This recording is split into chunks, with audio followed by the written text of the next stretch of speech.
ઓમ શ્રી ગણેશાય નમઃ. શ્રી સરસ્વત્યય નમઃ.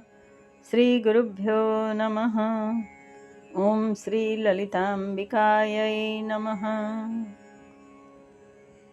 શ્રી લલિતા સહસ્ત્રનામ સ્તોત્રની રસાસ્વાદની વિડીયોની શૃંખલામાં આપણે 35 શ્લોક સુધીનો રસાસ્વાદ કર્યો. હવે આજના વિડીયોમાં આપણે 36થી 43 શ્લોક સુધીનો અર્થ સાથે રસાસ્વાદ લેવાનો પ્રયત્ન કરશું. 34મા શ્લોકથી લગભગ દેવીનું મંત્ર સ્વરૂપનું વર્ણન ચાલે છે. શ્રી વિદ્યાની અંદર જે 16 મંત્ર છે એ જ લલિતા દેવીનું સ્વરૂપ માનવામાં આવે છે, અને એ મંત્ર દ્વારા, ગુરુથી ઉપદિષ્ટ મંત્ર દ્વારા સાધક કઈ રીતે દરેક ચક્રોથી ઉપર એનો વિકાસ કરીને સહસ્ત્રાર ચક્રમાં દેવીને પ્રાપ્ત કરે છે, એનું વર્ણન બધું ખૂબ સુંદર રીતે આપેલું છે નામમાં. તો આપણે શ્લોક 36મો જોઈએ. મૂલ મંત્રાત્મિકા મૂલ કૂટત્રય કલેવરા કુલામૃતૈકરસિકા કુલસંકેતપાલિની. નામ છે મૂલ મંત્રાત્મિકા, મૂલ મંત્રના સ્વરૂપમાં રહેલી. ધર્મ, અર્થ, કામ અને મોક્ષ એ મૂળ મંત્ર કહેવાય છે, અને એમાં દેવીનું સ્થાન છે. ત્રણેય કૂટના મૂળ જે બીજાક્ષર મંત્ર છે એને પણ દેવીનું સ્વરૂપ ગણાય છે. એટલે ત્ર્યક્ષરી મૂળ મંત્ર જે શરૂઆતમાં આપણે સ્તોત્રની શરૂઆતમાં બોલીએ છીએ, ઓમ ઐમ રીમ શ્રીમ, તો એ મૂળ મંત્ર જે છે એ દેવી સ્વરૂપ છે. મનનાત ત્રાયતે ઇતિ મંત્ર, મંત્ર માટે કહેવાય છે કે જેનું મનન કરવાથી રક્ષા, શાંતિ અને આનંદનો અનુભવ થાય તે મંત્ર. અને તેથી જ ગુરુ મંત્ર જે લોકોને મળે છે, જેને યોગ્ય ગુરુની પ્રાપ્તિ થાય અને એના દ્વારા જે ગુરુ મંત્ર મળે અને એ મંત્રનું અનુષ્ઠાન વગેરે કરે, એનાથી એ સાધક મોક્ષ સુધીનો શાંતિનો અનુભવ કરી શકે છે, એવું અહીંયા કહેવા માગે છે. ત્યાર પછીનું નામ છે મૂલ કૂટત્રય કલેવરા. આદિ કૂટત્રય શરીરિણી, અર્થાત 3 વિભાગમાં જેનું શરીર બનેલું છે તે. આપણે આગળ જોઈ ગયા એ નામ વિશે. વાગ્ભવકૂટ, મધ્યકૂટ અને શક્તિકૂટ, એ 3 જે છે દેવીના શરીર સ્વરૂપ બતાવ્યા છે. પરાંબાને ત્ર્યક્ષરી સ્વરૂપ, ત્રિબ્રહ્મ સ્વરૂપ કહી છે. બ્રહ્મનું 3 સ્વરૂપ બતાવ્યું છે. અરૂપ એટલે નિરાકાર સ્વરૂપ, શબ્દ સ્વરૂપ અને વિશ્વ સ્વરૂપ બ્રહ્મ. વ્યષ્ટિભાવમાં સ્થૂળ, સૂક્ષ્મ અને કારણ શરીર, આત્માના જે કુંડલિનીના 3 સ્વરૂપ છે, એવો ભાવ અહીંયા બતાડવા માગે છે લલિતા માતા માટે. ત્યાર પછીનું નામ છે કુલામૃતૈક રસિકા. એકમાત્ર કુલામૃતને જ ચાખનારી, કેવળ કુલામૃતનું પાન કરીને જ સ્વાત્મ દેવતા આનંદ પામે છે. હવે કુલ શબ્દ વિશે એના અનેક અર્થ શાસ્ત્રમાં બતાવ્યા છે. કે એક અર્થ છે સજાતીય સમૂહ એટલે કુળ. બીજો અર્થ છે કહ એટલે પૃથ્વી, પૃથ્વી તત્વમ લીયતે યત્ર તત્ કુલમ, એટલે પૃથ્વી તત્વનો જ્યાં લય થાય છે તે સહસ્રાર ચક્ર.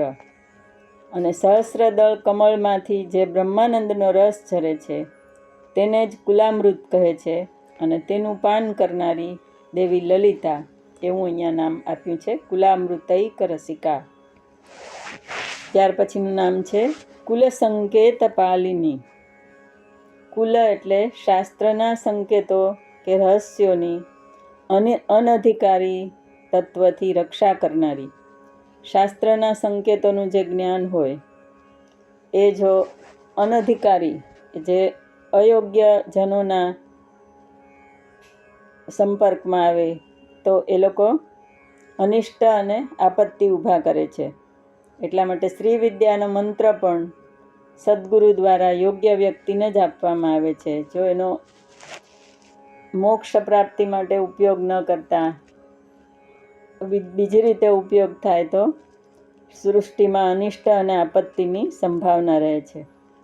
માટે કુલશાસ્ત્રના સંકેતોને રક્ષા કરનારી કુલ સંકેત પાલિની એવા લલિતા દેવી છે. ત્યાર પછી 37મો શ્લોક જોઈએ. કુલાંગના કુલાંતસ્થા કૌલિની કુલયોગિની અકુલા સમયાંતસ્થા સમયાચાર તત્પરા. કુલાંગના કુલ સ્ત્રી સ્વરૂપા, વંશ પરંપરાની મર્યાદાની અનુસાર પતિવ્રત વગેરે ગુણોથી યુક્ત કુલવધુ સમાન. કુળવધુના લજ્જા સંકોચ આદિ ગુણોથી ગુપ્ત રહે છે. અને તેવી જ રીતે શાંભવી વિદ્યા જે છે દેવીની, એ શાંભવી વિદ્યા છે એને પણ ગુપ્ત વિદ્યા કહેવાય છે. અને તે અવિદ્યારૂપી આવરણોથી આવૃત્ત ઢંકાયેલી રહે છે. એટલા માટે એનું નામ આપ્યું છે કુલાંગના. ત્યાર પછીનું નામ છે કુલાંતસ્થા, કુળના અંતમાં રહેનારી, પ્રતિવંશમાં પૂજ્ય ભાવથી રહેનારી. કુળના અંતે પણ દેવીનું અસ્તિત્વ રહે છે, માટે કુળના અંતમાં રહેનારી કુલાંતસ્થા. ત્યાર પછીનું નામ છે કૌલિની. કુળ અને અકુળના સંબંધને કૌલ કહે છે. શક્તિ અને શિવ તત્વનું અહીંયા સામરસ્ય બતાવ્યું છે. કુલ અને અકુલ. કુલ એ દેવીનું સ્વરૂપ છે અને અકુલ એટલે શિવનું સ્વરૂપ છે. તો એ બંને તત્વનું સામરસ્ય બતાવ્યું છે. ચિત્ત શક્તિ અને અચિત જળ સ્થાણુ શક્તિ શિવને સમજનાર એટલે કૌલ. અને કુંડલિની પથ પર ચાલનાર હઠયોગી કે રાજયોગી કે મંત્રયોગી એને પણ કૌલ કહેવામાં આવે છે. અને સ્વાત્મ દેવતા લલિતા આ જ પથ પરથી પરાશક્તિનો અનુભવ કરે છે, માટે કહ્યું છે કૌલિની. ત્યાર પછીનું નામ છે કુલયોગિની. કુલયોગ કરનાર એટલે કુલ એટલે શિવ, શક્તિ શિવનો યોગ, અધ અને ઉર્ધ્વ સહસ્ત્રારના સંયોગને સમજનાર. જ્યારે પણ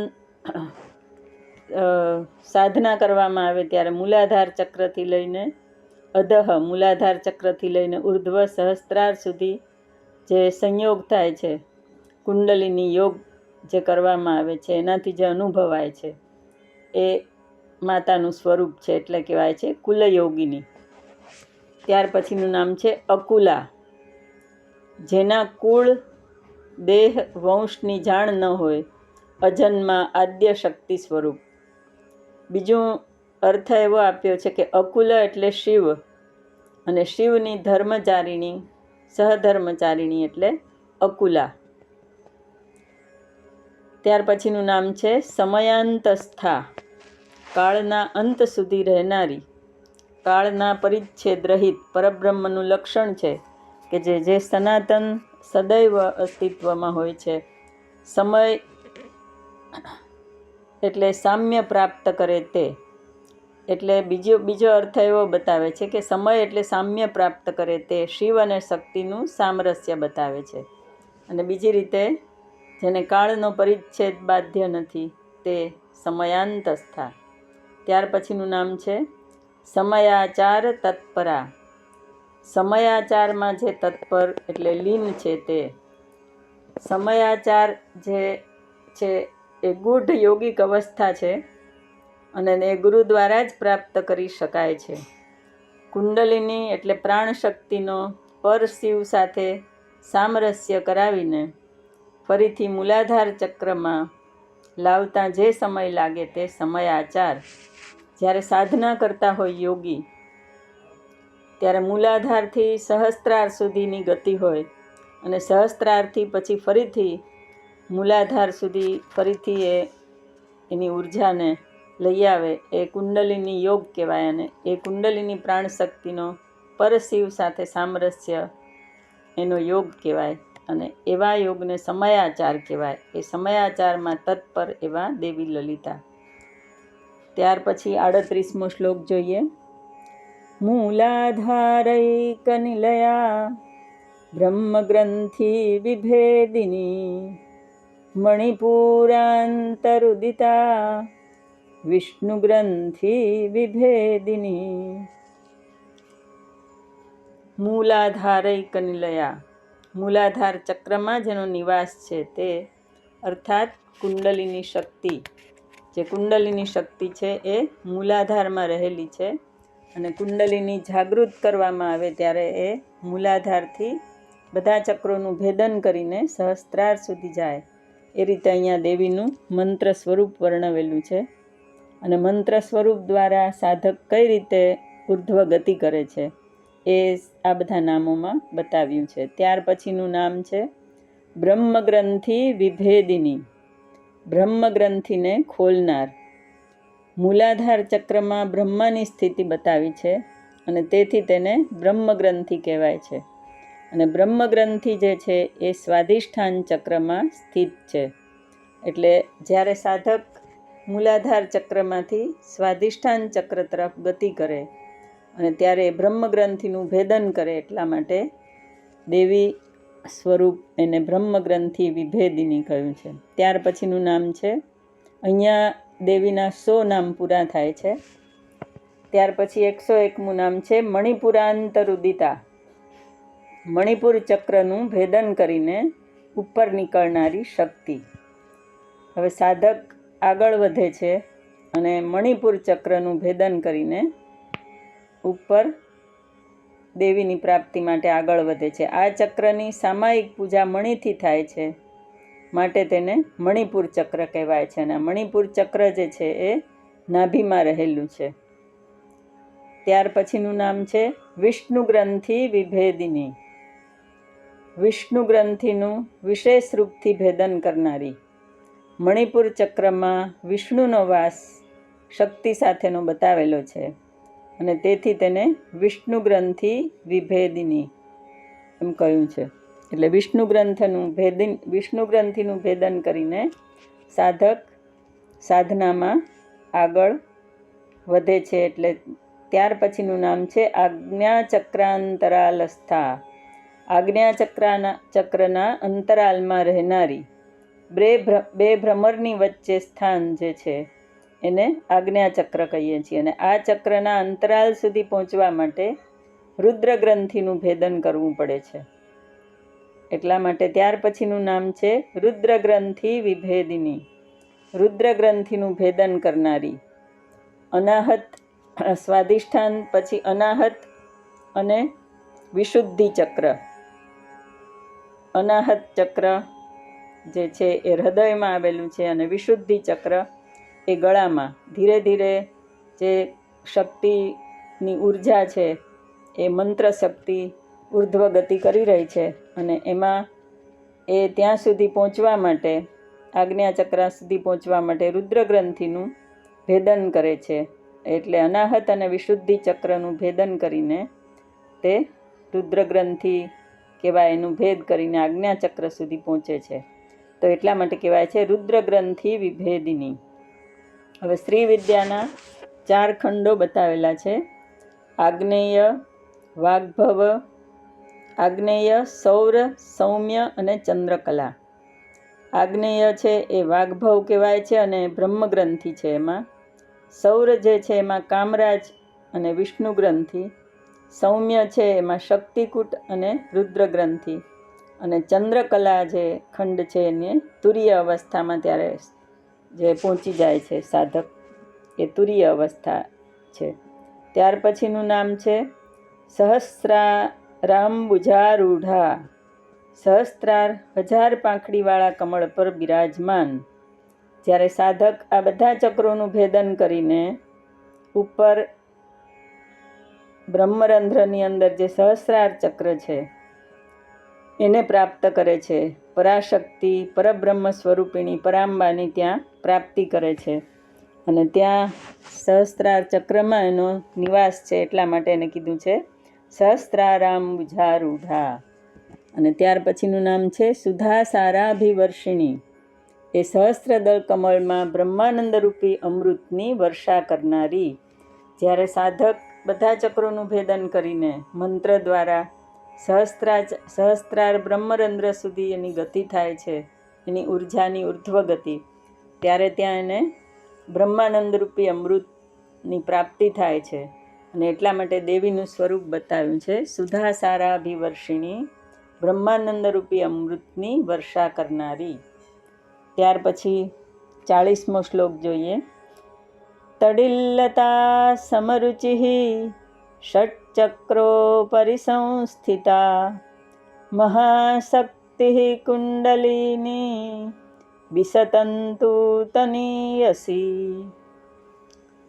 તડિલ્લતા સમરુચિ, વીજળીની રેખા સમાન ચમકતી આભાવાળી, જેનું સ્મરણ મનન કે ઉચ્ચારણ કરવાથી ઘોર અજ્ઞાનરૂપી અંધકાર ભર્યા હૃદયમાં પણ જ્ઞાનનો પ્રકાશ થઈને પરમ જ્યોતિનો બોધ થાય તેવી ચમકતી આભાવાળી. જ્યારે સાધક આ મંત્ર શક્તિનો ઉપયોગ કરીને જ્યારે પોતાની ઉર્જાને ઉર્ધ્વ ગતિ તરફ લઈ જાય, ત્યારે એના હૃદયની અંદર એક પ્રકાશનો અનુભવ થાય. એટલા માટે એને વીજળીની રેખા સમાન ચમકતી આભાવાળી એવું નામ બતાવ્યું છે. ત્યાર પછીનું નામ છે મહાશક્તિ. મહાન શક્તિ સ્વરૂપ, સર્વ પ્રકારની શક્તિનો સંયોગ, શિવ અને શક્તિનો સંયોગ જ્યારે થાય ત્યારે મહાશક્તિ સ્વરૂપા એવા લલિતા દેવી. ત્યાર પછીનું નામ છે ષટ્ચક્રો પરિસંસ્થિતા. 6 ચક્રોની ઉપર 7મા સહસ્ત્રાર ચક્ર બ્રહ્મરંધ્રમાં રહેનાર, બિંદુ જે સ્વરૂપ છે એમાં રહેનાર માતા લલિતા. આપણે આગળ જે મંત્ર શક્તિની વાત કરી તે બધા ચક્રો, જે 6 ચક્ર છે, મૂલાધાર, સ્વાધિષ્ઠાન, મણિપુર, અનાહત, વિશુદ્ધિ, આજ્ઞા, એ 6 ચક્રોને ભેદીને જ્યારે સાધકની શક્તિ ઉપર સહસ્ત્રારમાં પહોંચે ત્યારે એને દેવીના સ્વરૂપની પ્રાપ્તિ થાય છે. એટલા માટે કહેવાય છે ષટ્ચક્રો પરિસંસ્થિતા. ઉપર બ્રહ્મરંધ્રમાં દેવીનો વાસ છે. ત્યાર પછીનું નામ છે કુંડલિની. કુંડલ જેવા, સર્પ જેવા આકારની, મંત્રશાસ્ત્રમાં વાઘભવ બીજ એમની સંજ્ઞા એ કુંડલિની છે. ભગવતી એમ બીજ રૂપ છે.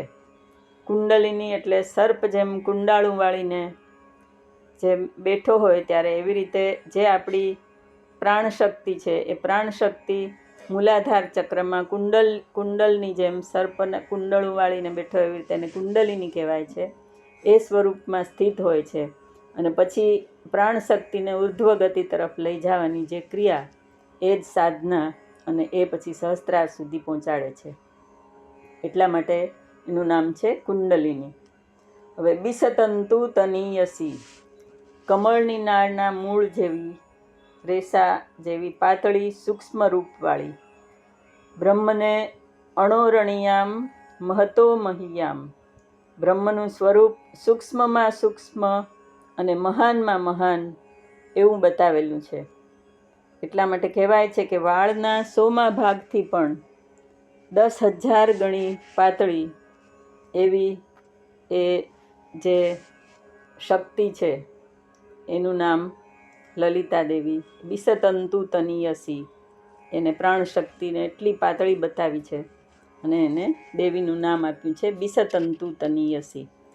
તો આટલા મંત્રોમાં અહીંયા મંત્ર સાધના અને મંત્ર સાધના દ્વારા દેવીના સ્વરૂપની પ્રાપ્તિ કેવી રીતે થાય છે એ બધું વર્ણન આ બધા નામમાં આવ્યું. હવે પછીના જે શ્લોકો છે એની અંદર ભક્તને અનુગ્રહ કરવાવાળી દેવી, એના એવા બધા નામ આવશે કે ભક્ત ઉપર અનુગ્રહ કેવી રીતે કરે છે. તો 41મો શ્લોક જોઈએ. ભવાની ભાવના ગમ્યા ભવારણ્યકુઠારિકા ભદ્રપ્રિયા ભદ્રમૂર્તિર ભક્ત સૌભાગ્યદાયિની. ભવાની એટલે સંસાર સાગરના તાપત્રયનો નાશ કરનારી. ભવ એટલે સંસાર એમ આપણે કહીએ છીએ. તો સંસાર સાગરના તાપત્રયનો નાશ કરનારી અમૃતધારા એટલે ભવાની. સરસ્વતી ઉપનિષદમાં એવું આપ્યું છે નામ કે ભવસંતાપ નિર્વાપણ સુધા નદી. ભવસંતાપ સંસાર સાગરના તાપત્રયને નિર્વાપણ નાશ કરનાર સુધા નદી અમૃતધારા. પછી જેનાથી વિશ્વની ઉત્પત્તિ થઈ છે તેવી દેવી ભાગવત પ્રમાણે એવો ઉલ્લેખ છે કે સંસારને ચૈતન્ય આપનારી દેવી એટલે ભવાની. અને બીજો અર્થ આપ્યો છે વિશ્વનું પાલન કરનારી. ત્યાર પછીનું નામ છે ભાવનાગમ્યા. ભાવનાથી જ જાણી શકાય તેવી. ગુરુ ઉપદિષ્ટ મંત્ર વગેરેથી જાણી શકાય એ શાબ્દી ભાવના. અને બીજી અર્થી ભાવના એટલે કોઈ ઉદ્દેશ્ય સહિત અનુષ્ઠાન વગેરે યજ્ઞ પૂજા વગેરે કરે અને તે પ્રવૃત્તિ સ્વરૂપિણી જેમાંથી દેવીની પ્રાપ્તિ થાય એટલા માટે એને ભાવનાગમ્યા કહી છે. આપણે ભાવનાનું મહત્ત્વ બીજી રીતે પણ આપણે જેમ કે ભક્તના ભાવથી જ જેને જાણી શકાય. જે ભગવાન એમ કહે છે કે દેવીના ભગવાન દૈવી તત્વ બધા ભાવનાના ભૂખ્યા હોય છે. એટલા માટે એનો અર્થ એવી રીતે પણ લઈ શકાય છે કે ભાવનાગમ્યા, ભાવનાથી જેને જાણી શકાય છે. ભવારણ્ય કુઠારિકા સંસારરૂપી જંગલને કાપનારી કુહાડી સમાન. ભવરૂપી અરણ્ય ભવારણ્ય કુઠારિકા એટલે કુહાડી સમાન. અર્થાત અવિદ્યારૂપી ઝાડને મહાવિદ્યારૂપી જ્ઞાનથી કાપનાર એટલે ભવારણ્ય કુઠારિકા. પછી ભદ્રપ્રિયા. ભદ્ર એટલે સુંદર, મહાસુંદરી સુંદરતાની પ્રિય દેવી. ભદ્ર મંગળકારી, મંગલાનામ ચ મંગલમ એવું દેવીનું સ્વરૂપ પરબ્રહ્મ સ્વરૂપ જે છે એટલે એને કીધું છે ભદ્રપ્રિયા. ત્યાર પછીનું નામ છે ભદ્રમૂર્તિ. સૌમ્ય મૂર્તિ, સૌમ્ય બ્રહ્મ સ્વરૂપ, કલ્યાણ મૂર્તિ, કલ્યાણ કરનારી એવી ભદ્રમૂર્તિ. ત્યાર પછી 42મો શ્લોક જોઈએ. ભક્તિપ્રિયા ભક્તિગમ્યા ભક્તિવશ્યા ભયાપહા શાંભવી શારદારાધ્યા શર્વાણી શર્મદાયિની.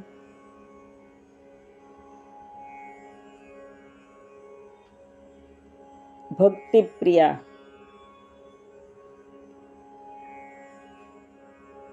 ભવાની ભાવનાગમ્યા ભવારણ્ય કુઠારિકા ભક્ત સૌભાગ્યદાયિની. 42મો શ્લોક ભક્તિપ્રિયાથી શરૂ થાય છે. ભક્તિપ્રિયા ભક્તિથી સંતુષ્ટ થનારી. ભક્ત સૌભાગ્યદાયિની ભક્તોને સદભાગ્ય દેનારી. ભગ ઐશ્વર્ય જેનું સુંદર છે તે દેવી લલિતા ભક્તોને અભેદ ભાવ આપનારી છે. એટલા માટે ભક્ત સૌભાગ્યદાયિની કીધું છે. ત્યાર પછીનું નામ છે ભક્તિગમ્યા. ભક્તિથી જ જાણી શકાય તેવી. અહીં પણ નિર્ગુણ અને સગુણ ભક્તિ દૈવી તત્વની એને ભક્તો પ્રિય હોય છે. ગીતામાં પણ નિર્ગુણ ભક્તિ કરનાર અને સગુણ ભક્તિ કરનાર એમ બે ભક્તોની વાત ભગવાને કરી છે. અને બંને ભક્તો બંને રીતે ભક્તિ કરીને અંતે એક જ પરમ તત્વને પામે છે. એટલા માટે ભક્તિગમ્યા. પછી ભક્તિવશ્યા ભક્તિથી વશ થનારી. ભગવાનને ભક્તો પ્રિય હોય છે એમ દેવીને પણ ભક્તો પ્રિય હોય છે. તેથી ભક્તિથી બંધાઈ જાય છે. માટે જ સગુણ ભક્તિ કરનાર ભક્તોને નિર્ગુણ ભક્તો યોગીઓથી ઉચ્ચ માનવામાં આવે છે. ગીતામાં પણ ભગવાને સગુણ ભક્તિને શ્રેષ્ઠ કહી છે. અને એક એવો શ્લોક પણ છે કે નાહમ વસામી વૈકુંઠે યોગીનામ હૃદયે નવા મદભક્તા યત્ર ગાયંતી તત્ર તિષ્ઠામિ નારદ. નારદ સાથે વાત જ્યારે કરે છે ભગવાન ત્યારે કહે છે કે મારા ભક્તો જ્યાં મારી ભક્તિપૂર્વક મારું ગાયન કરે છે ત્યાં હું રહું છું. નથી વૈકુંઠમાં રહેતો કે નથી યોગીઓના હૃદયમાં રહેતો. આમ ભક્તિનું મહત્ત્વ બતાવ્યું છે. ત્યાર પછીનું નામ છે ભયાપહા, ભયને દૂર કરનારી, સંસાર સાગરના ભયને, આધિવ્યાધિ ઉપાધિને દૂર કરનારી. અને બીજું છે જન્મ મરણનો ભય ટાળીને મોક્ષ આપનારી. બ્રહ્મ સ્વરૂપ છે દેવી, એટલે બ્રહ્મનો તો ગુણ જ છે. આનંદમ બ્રહ્મણો વિદ્વાન ન બિભેતી કુતશ્ચન. ગીતામાં દૈવી ગુણોમાં પણ અભયને સૌથી પહેલું સ્થાન આપવામાં આવ્યું છે. એટલે અભય જે છે ભયાપહા, ભયને દૂર કરનારી એવા દેવી લલિતા. ત્યાર પછીનું નામ છે શાંભવી, શંભુની પત્ની, શંભુના ઉપાસક શાંભવોની માતા. યોગશાસ્ત્રમાં શાંભવી મુદ્રા, શાંભવી વિદ્યા, શાંભવી દીક્ષા વગેરેનું મહત્ત્વ છે. એ રીતે લલિતા દેવીનું અહીંયા નામ આપ્યું છે શાંભવી. શારદારાધ્યા, શારદા એટલે સરસ્વતીની આરાધ્ય દેવતા. બીજો અર્થ એવો આપ્યો છે કે શરદ ઋતુના શારદીય નવરાત્રમાં જેનું આરાધન શ્રેષ્ઠ છે તે, એટલે શારદારાધ્યા. અને બીજો અર્થ ત્રીજો એવો આપ્યો છે કે તત્વવેત્તા વિશારદો, શારદ એટલે વિદ્વાન લોકો, એના દ્વારા જેની ઉપાસના કે આરાધના થાય છે તેવી જે મહારહસ્ય વિદ્યા છે શ્રી વિદ્યા, એની ઉપાસના તત્વવેત્તા અને વિશારદો દ્વારા કરવામાં આવે છે. એટલા માટે શારદારાધ્યા. ત્યાર પછીનું નામ છે શર્વાણી. શર્વ એટલે શિવ, શિવની પત્ની એટલે શર્વાણી. શિવની ક્ષિતિમૂર્તિ શર્વ, અને પૃથ્વી તત્વની જે શિવની મૂર્તિ છે એનો અહીંયા ઉલ્લેખ છે, અને શિવ શક્તિનું ઐક્ય બતાવ્યું છે. શિવની અષ્ટમૂર્તિ જે છે એના વિશે આપણે જાણીએ છીએ. ક્ષિતિ એટલે પૃથ્વી તત્વ, ભવ એટલે જલ તત્વ, રુદ્ર એટલે અગ્નિ તત્વ, અગ્નિમૂર્તિ, ઉગ્ર એટલે વાયુમૂર્તિ, ભીમ એટલે આકાશ મૂર્તિ, પશુપતિ એટલે યજમાન મૂર્તિ, અને મહાદેવ એટલે ચંદ્રમૂર્તિ, અને ઈશાન એટલે સૂર્યમૂર્તિ. એમ શિવના 8 મૂર્તિના વર્ણન છે શાસ્ત્રમાં, શિવપુરાણમાં ને બધે. એમાં ક્ષિતિમૂર્તિ જે શર્વ નામ છે એ શર્વની પત્ની એટલે શર્વાણી. શર્મદાયિની, શર્મ એટલે સુખ, બંને પ્રકારનું સુખ, ભુક્તિ અને મુક્તિ, ભોગ અને ઐશ્વર્ય પણ આપે અને મોક્ષ પણ આપે એવું સુખ આપનાર દેવી લલિતા. ત્યાર પછી 43મો શ્લોક છે શાંકરી શ્રીકરી સાધ્વી શરદચંદ્ર નિભાનના શાતોદરી શાંતિમતી નિરાધારા નિરંજના. શાંકરી, શમ કરોતિ ઇતિ શંકર, સુખ શાંતિ આપનાર શંકર અને તેની પત્ની શક્તિ એટલે શાંકરી. પછી શ્રીકરી, શ્રી એટલે સંપત્તિ અને ઐશ્વર્ય આપનાર.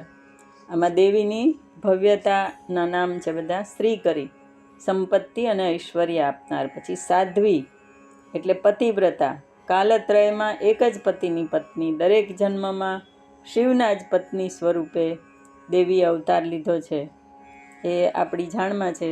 પહેલાં સતી રૂપે શિવને પરણ્યા હતા, ત્યાર પછી પાર્વતી રૂપે એમણે શિવને અર્ધાંગ તરીકે સ્વીકાર કર્યા. તો એ રીતે સાધ્વી એવો શબ્દ દેવી માટે વપરાયો છે. શરદચંદ્ર નિભાનના, શરદ ઋતુના ચંદ્ર સમાન નિર્મળ મુખની સુંદરતાવાળા. નિર્મળ હૃદયવાળા, ભક્તોના હૃદયમાં રહેનારા અને ચંદ્રની જેમ ચમકનારા એવો પણ અર્થ લઈ શકાય. શરદચંદ્ર નિભ આનન એટલે મુખ, શરદના ચંદ્ર જેવા સુંદર મુખવાળા એવા મહાસુંદરી લલિતા દેવી. પછી શાતોદરી, શાંત કૃશ ઉદર છે જેનું, તે. એક રીતે દેવીને બ્રહ્માંડેશ્વરી, અખિલાંડેશ્વરી, કારણ કે આખા જગતનું પોષણ કરે છે, આખા જગતને પોતાના ઉદરમાંથી જન્મ આપે છે. એટલા માટે એને બ્રહ્માંડેશ્વરી કે અખિલાંડેશ્વરી પણ કહેવાય છે. પણ અહીંયા શાંત અને કૃશ ઉદર છે જેનું, તે વિશ્વને પોતાનામાં સમાવનારા અને છતાં શાતોદરી એટલે કૃશ ઉદરવાળા. ત્યાર પછીનું નામ છે શાંતિમતી. શાંત પૂર્ણ સ્વરૂપ જેનું છે, શાંત સ્વરૂપ, ભક્તોને શાંતિ આપનાર એટલે શાંતિમતી. પછી ત્યાર પછીનું નામ છે નિરાધારા, જેનો કોઈ આધાર નથી, અર્થાત અજન્મા, સ્વતંત્ર, સમગ્ર વિશ્વના અધિષ્ઠાનરૂપ જે છે. વિશ્વને પોતાને આધારે ટકાવીને રાખેલા છે, પણ પોતે કોઈનો આધાર લેતા નથી, એટલા માટે નિરાધારા. અને નિરંજના, સ્વચ્છ, કાલીમાં રહિત, નિર્મળ સ્વરૂપ જેનું છે, નિરંજન, એવા નિરંજના. અવિદ્યા રહિત, શુદ્ધ શ્રી વિદ્યા સ્વરૂપ, બ્રહ્મ વિદ્યા સ્વરૂપ એવા દેવી લલિતા. તો અહીંયા આપણે 43 શ્લોક સુધીનો રસાસ્વાદ પૂરો કર્યો. શરૂઆતના શ્લોકોમાં આપણે મંત્ર સ્વરૂપ જોયું અને ત્યાર પછી દેવીનું ભક્ત અનુગ્રહ કરનારું એવું સ્વરૂપ જોયું. હવે આગળના બધા શ્લોકોનો રસાસ્વાદ આના પછીના વિડીયોમાં લેશું. ત્યાં સુધી જય હાટકેશ, જય અંબા, જય મા લલિતા.